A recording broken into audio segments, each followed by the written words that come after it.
everyone, welcome back to the garage for the first restoration of 2026. We got ourselves an over 100-year-old set of sockets from Frank Mossberg, dates to about 1920. What do you say we clean them up?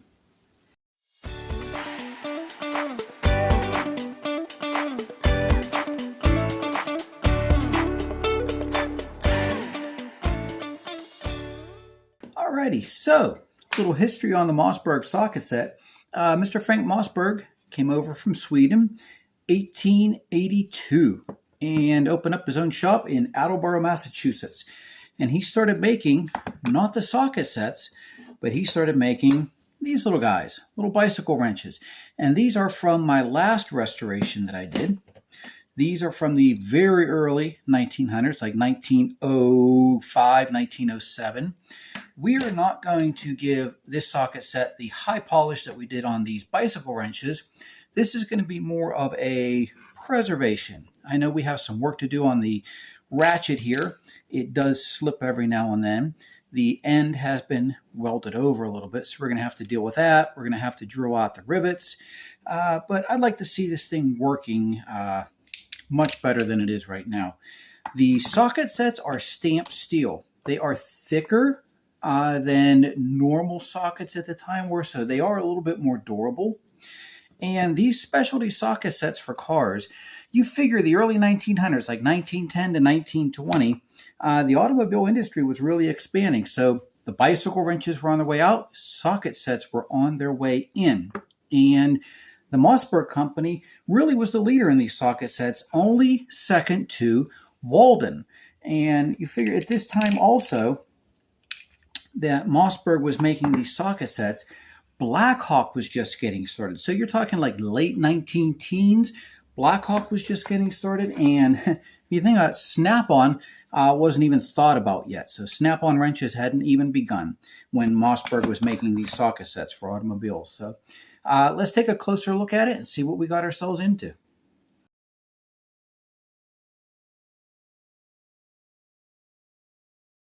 I think the one thing that really helped in preserving this set is all of the grease and grime that's been on it. The box, I think, is chestnut. So this should clean up really well once we get all the layers of grease off and see if we can get it back into a nice looking working order.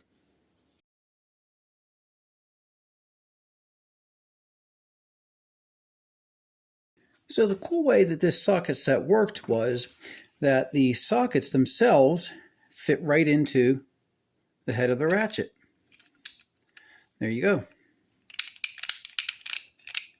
And you could see it slipping a little bit, so we're going to have to address that. But the sockets would just fit right into the head of the ratchet. There should have been an extension bar in here, I think a 6 or 9 inch extension bar. We are missing that as well. All right, so now you see what we're in for. I think the first thing we're going to do is get all these sockets degreased. We'll deal with the metal parts first, and then we'll work on fixing up the box second. And I think I have, ideally, I'd want a sonic cleaner, ultrasonic cleaner to really get these sockets clean, but I don't have one of those, so I have another idea that just might work. We might try that, so stay tuned. All right, let's get these into some soapy water and clean them up. Alrighty, gang, as always, nothing special in the garage here, just a bin of soapy water and all the necessary tools, a scrubber, scouring pad, and a couple of indispensable toothbrushes. So we're going to get these sockets into the soapy water, scrub them up, and then we're going to see about giving them a little bit more of a treatment.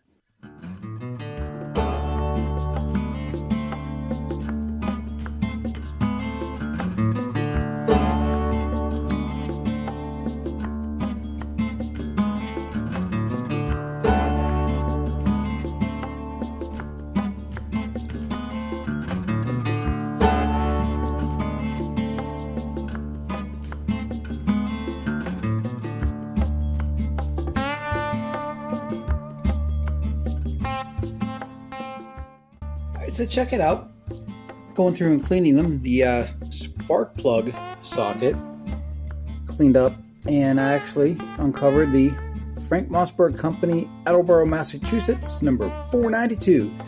So this is an official Mossberg socket for spark plugs. And you can also tell that you have an official Mossberg socket.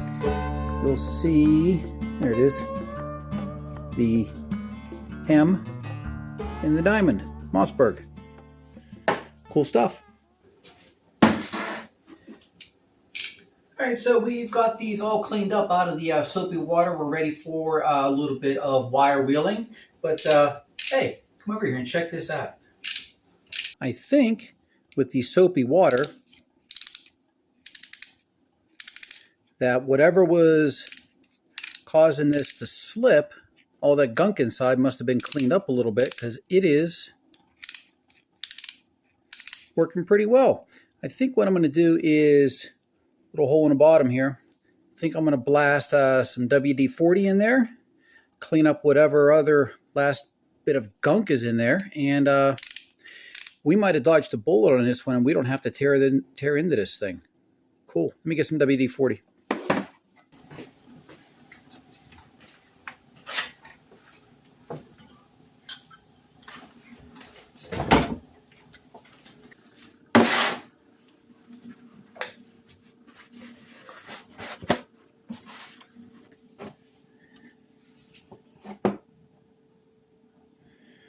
All right, a little bit right down the throat here.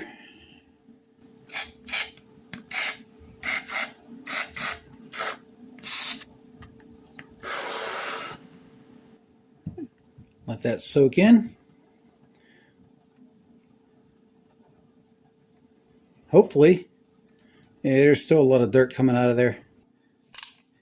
Get everything in there loosened up. I think we got success. Look at all that dirt that was in there, and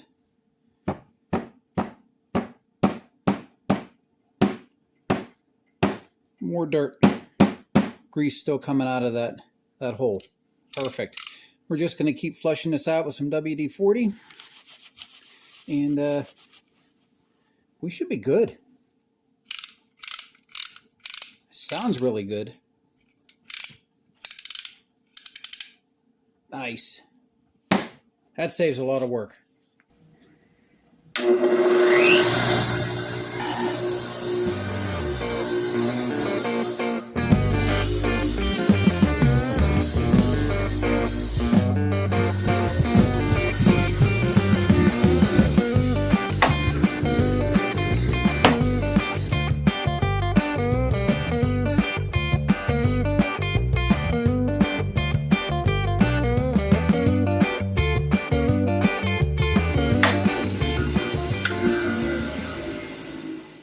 All right, so 11 six-sided sockets, wire wheeled. I'm not very good at math, but I know that's a lot of sides. So let's take care of the ratchet now.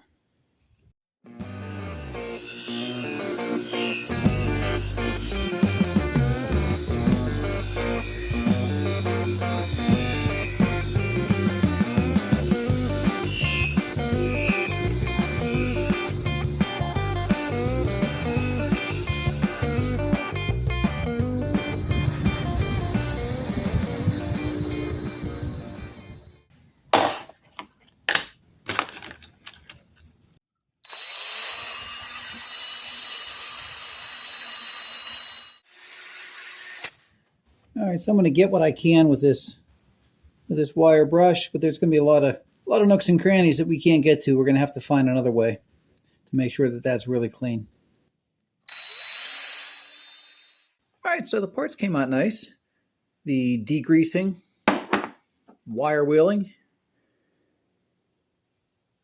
clean them up rather well. But I'd still like them to be a little bit cleaner if we're going to put a round of cold bluing on these things. So we're going to have to get creative. All right, so I brought out my lime and tumbler that I use for my brass shell cases, and I figured if it can clean those guys up, why not the sockets?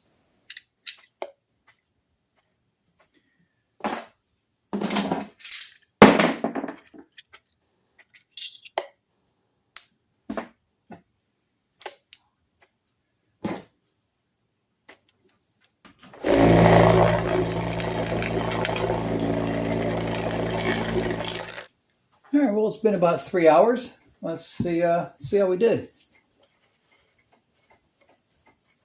There's one. Not bad. I'm impressed. Definitely got a bit more shine on them. The insides look good. And take a look.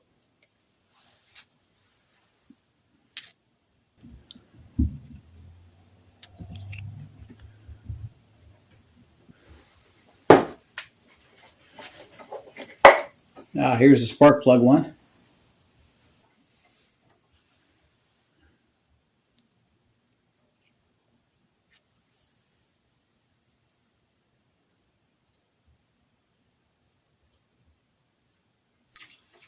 All right, I think we got a winner.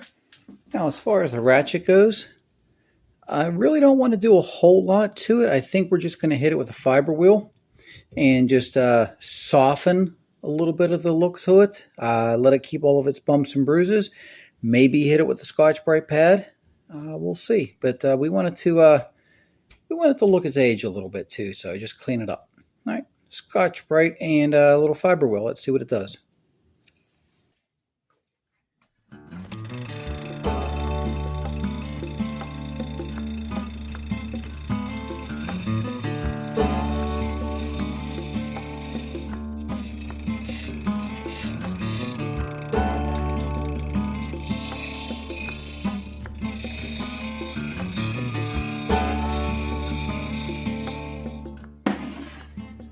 Alright, so after the fiber wheel, it definitely smoothed out the finish, made it look just a little bit too shiny for my liking.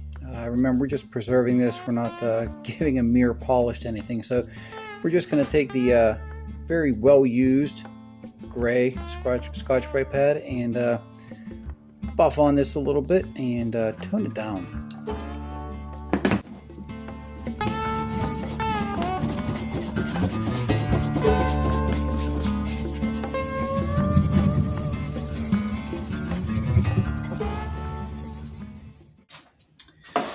Alright, so we got the sockets cleaned up. They're out of the tumbler. The ratchet is looking good. I like the finish on that. I think we're going to do some cold bluing on the sockets just to help protect them a little bit. And we're going to go with the Brownells Oxbow Blue. So let's get started.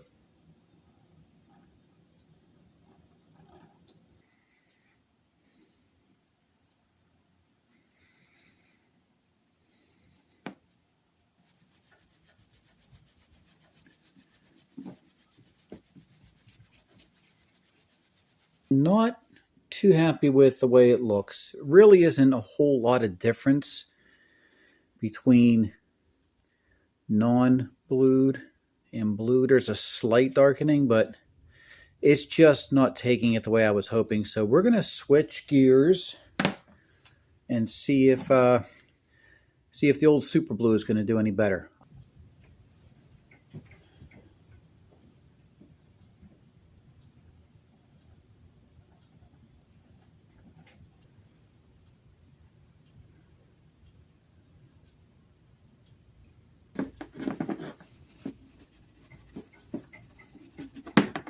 So after the bluing and rinsing in cold water for the super blue, just burnishing with some 4/0 steel wool,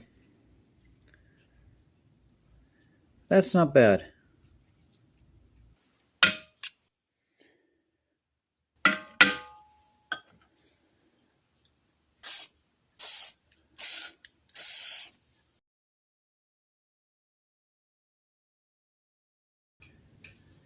Alright, so we've got all the steel parts done. The sockets are done being blued. We got the wrench all polished up, and we got to turn our attention over to this box now. And this just might be the filthiest box that I've ever had to clean up. Alright, so somewhere under here, there is a beautiful wooden box waiting to come out. Hopefully we can reproduce this label. We have to find hinges. I did find these little brass hinges, but they're going to be really bright and shiny for this vintage antique box, so we might try and age them a bit. The inside of this box is going to take some work.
Hey, what do you know?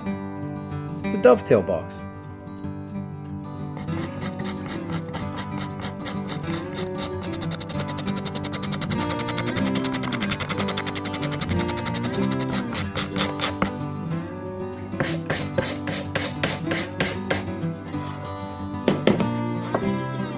I really hope all that dirt wasn't what was holding the box together.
All right, give you a little update. The mineral spirits with the red Scotch Brite pad worked wonders on the inside of the box, lid anyway. All that grime has now got lifted out, and it's nice and clean. We still have the top of the lid to do. So this is what it looks like after some scraping and mineral spirits. And the bottom, that's what we have left to do. So a lot of work.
All right, well, that's the inside scraped.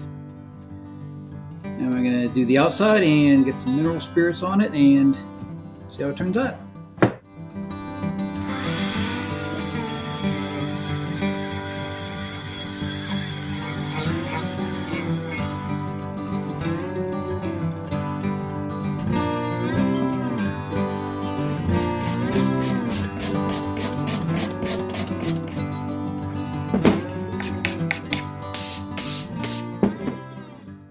So the new hinges are just a little bit bigger. I think the ones that were originally on here were 3/4 inch. These are 1-inch hinges, which is fine. We're just going to carve out a little bit more room for them.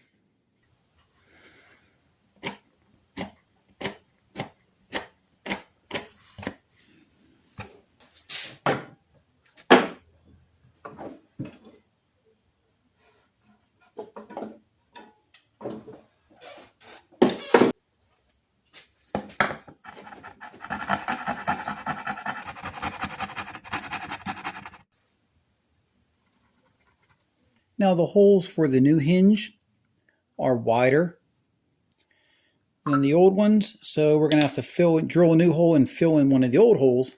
So all I did was whittle down a plug to fill in the old hole, and that way we won't compromise any of the strength of where the hinge is going to go.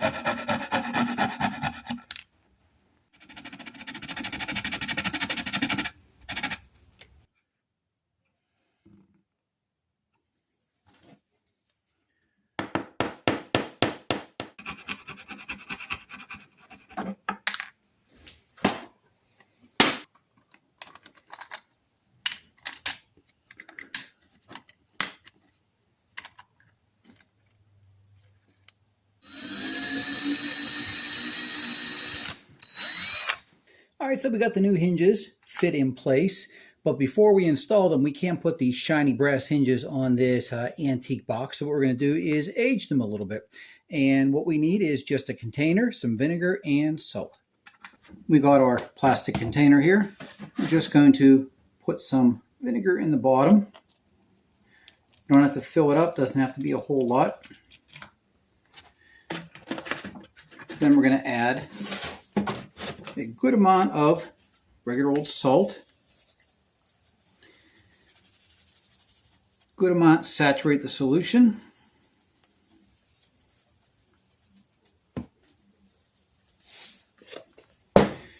Now we just mix this up a little bit. Now we're not going to coat the hinges in the solution. We're going to let the vapors do the work. And depending on the finish that you want, you let it soak that much longer. We want the hinges to sit up out of the solution. So we're just going to take this lid, put it down inside, and drop our hinges on top of it. That way they'll stay up out of the solution. Take our cover it up, and we'll let that sit and check back in a little while. All right, so a little update. We're out of the vinegar salt bath, and the hinges did not age exactly as I was hoping. You could see that the hook turned out a little different. It is dull. Here's what the original hook looked like. You can see the bright brass finish on that. But the hinges, well, here's a little tip. Should have checked them first. The hinges are magnetic, which means that is brass over steel. Maybe it's brass, maybe it's just some sort of coating. The hooks, yes, that's why the color changed a little bit, but the hinges did not take to the vinegar really well. So I do have another option to try and age these things a little bit better. Finally, some success. Here is what the vinegar and salt looked like. Really not too great. This was the original shiny gold brass. And here is the hinge again, scuffed up and cold blued. And that is the look. That is the look I was hoping for. Sort of an aged look. The hook came out nice as well. Still has a little bit of a shine to it, but it's nowhere near the same as the original gold. So a little bit of scuffing up, a little bit of cold blue, and we're in business.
Alrighty, well, here's the box, and tell me that this isn't like the best part ever. Is you're at the end of all the cleaning and you finally get to put everything back together. So remember when we started out with the absolute filthiest box, 100-year-old sockets that were just completely coated in grease. We had a ratchet that we weren't sure even worked. A box that was missing hinges, no labels, and this is what we end up with. So everything looks fantastic. We got a working ratchet, cleaned up sockets, and a box with some new labels on it. And let's take a walk around because I think this thing looks absolutely fantastic.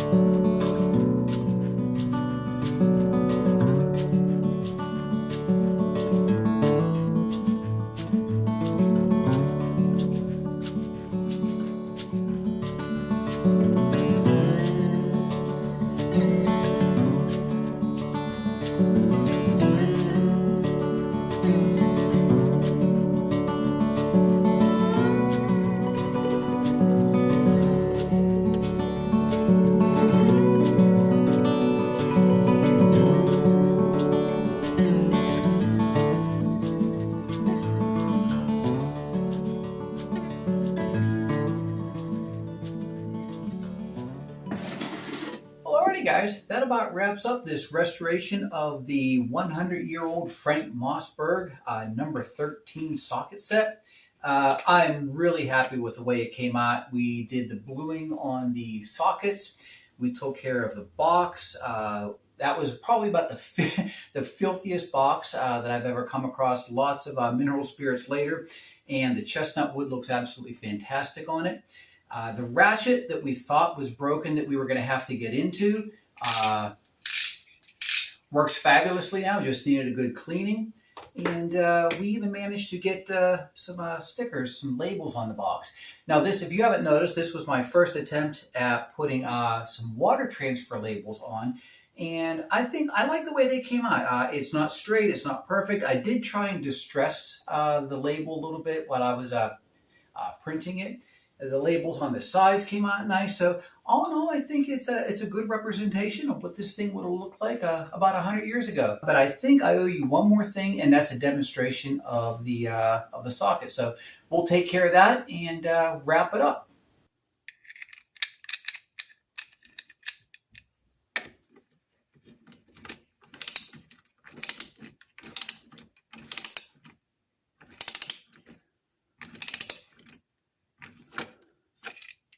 There you go.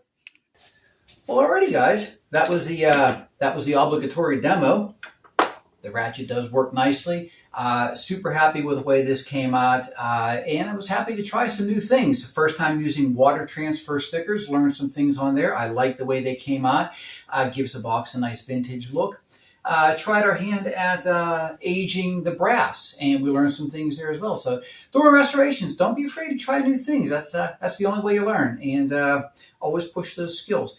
Again, thanks for hanging out with me in the garage, and look for the next one. Take care.